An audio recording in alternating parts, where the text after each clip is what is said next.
You ever feel like your brain is a browser with 100 tabs open, and somehow, you're supposed to get real work done?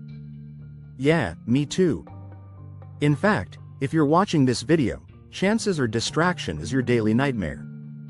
But what if I told you there's a way to slice through the noise, shut off the chaos, and unlock a level of focus so sharp it feels like you have a superpower?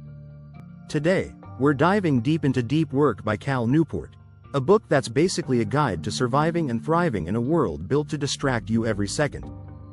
This isn't just productivity hacks or cheesy, focus tips. This is about rewiring your brain to do intense, meaningful work that moves your life forward. So if you're tired of scrolling endlessly, jumping between apps, and feeling like your day vanished with nothing to show for it, stick around. Because by the end of this, you'll have a blueprint to claim back your attention and get stuff done. Let's start with the basics. What is deep work? Newport defines it as professional activities performed in a state of distraction-free concentration that push your cognitive abilities to their limit. In plain English, deep work means focusing hard on a challenging task without letting your mind wander or your phone buzz. And guess what? Deep work is a superpower in today's economy. Why? Because it's rare. Everyone's addicted to shallow work, emails, meetings, social media, multitasking. Stuff that feels busy but doesn't create real value. The biggest insight Newport shares is that deep work creates massive returns. Think about it. Writers, coders, entrepreneurs, or anyone who needs to produce high-quality results. The ability to concentrate deeply can multiply your output and creativity exponentially. But here's the catch: deep work is hard. And that's exactly why most people avoid it. Ever tried working in a coffee shop or your home and found yourself checking your phone every 5 minutes? Yeah, that's shallow work hijacking your brain. Deep work demands that you ruthlessly protect your time and attention. One of Newport's key rules is to embrace boredom. Sounds weird? Let me explain. Most of us reach for distractions the moment we feel even a tiny bit bored, scrolling Instagram, checking messages. But boredom is your brain's signal that it's craving focus and creative problem-solving.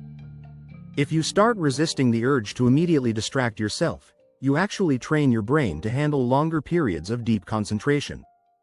It's like exercise for your attention muscle. Now, here's where things get tactical. Newport suggests building rituals and routines around deep work. That means setting a specific time and place where you work intensely, with zero distractions. For example, decide you'll work from 8 a.m. to 10 a.m. in your quiet home office, phone on airplane mode, no email, no social media. Make it non-negotiable. Why? Because the brain loves habits. When you ritualize deep work, you don't waste precious energy deciding when or where to focus. Your routine triggers your brain to get into the zone automatically. Next up, work with intensity, not just time. It's not about sitting at your desk for 8 hours staring blankly at your screen. It's about short bursts of laser focus, think 60 to 90 minutes at a time, where you're fully immersed and productive. Here's a tip. Use a timer. Set it for 60 minutes and commit to working without interruptions. When the timer goes off, take a short break. Then go again. This technique is a proven way to build and sustain focus. Now, deep work isn't just about your work environment, it's also about managing distractions like social media and email. Newport recommends a shutdown ritual at the end of your day. That means setting a hard stop time, say 6 p.m., where you close your laptop, silence notifications, and mentally log off work. Why? Because without this boundary, your brain stays in a low-level stress mode, always expecting more distractions, and never fully recharging. A shutdown ritual gives your mind the rest it needs to come back fresh and ready for another day of deep work. Another brilliant idea Newport shares is to drastically limit shallow work, those emails, meetings, and administrative tasks that fill up your day but don't push you forward. Schedule specific blocks for shallow work and don't let them bleed into your deep work time. Now, let me tell you about the craftsman mindset versus the passion mindset. Newport contrasts these two to explain how you should approach work. The passion mindset is all about finding what you love and following that. Great, but often it leads to distraction and dissatisfaction because passion can be fickle.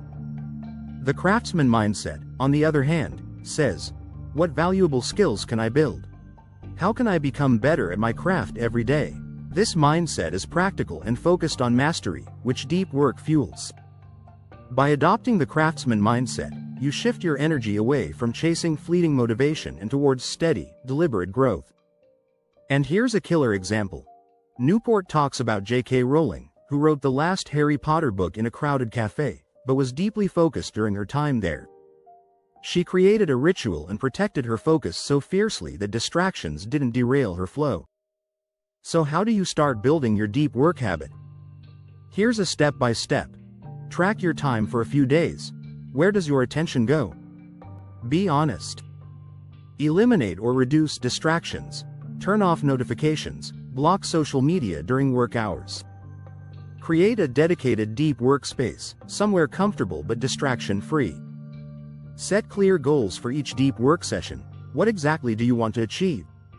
Use time blocks with timers to enforce focus intervals. Establish a shutdown ritual to fully disconnect at the end of the day. Practice embracing boredom. Don't reach for your phone the moment you feel restless. Remember, deep work isn't about perfection from day one. It's a skill that gets stronger the more you practice. Like lifting weights for your brain. Before I wrap up, here's a huge mindset shift Newport offers. The craftsman mindset values depth over breadth. Meaning, it's better to be really good at a few meaningful things than mediocre at many. In a noisy world full of distractions, the people who master deep work are the ones who stand out, create breakthroughs, and build legacies. So ask yourself, are you letting your attention slip through your fingers every day? Or are you ready to fight back, take control, and unlock your brain's full potential? If you want to level up your focus, crush distraction, and do your best work ever, Deep Work by Cal Newport is your must-read. Thanks for sticking around. If you're serious about taking back your time, hit like, subscribe, and comment below. What's one distraction you're ready to cut out starting today? Remember, focus is your new superpower. Use it wisely, and watch your life transform.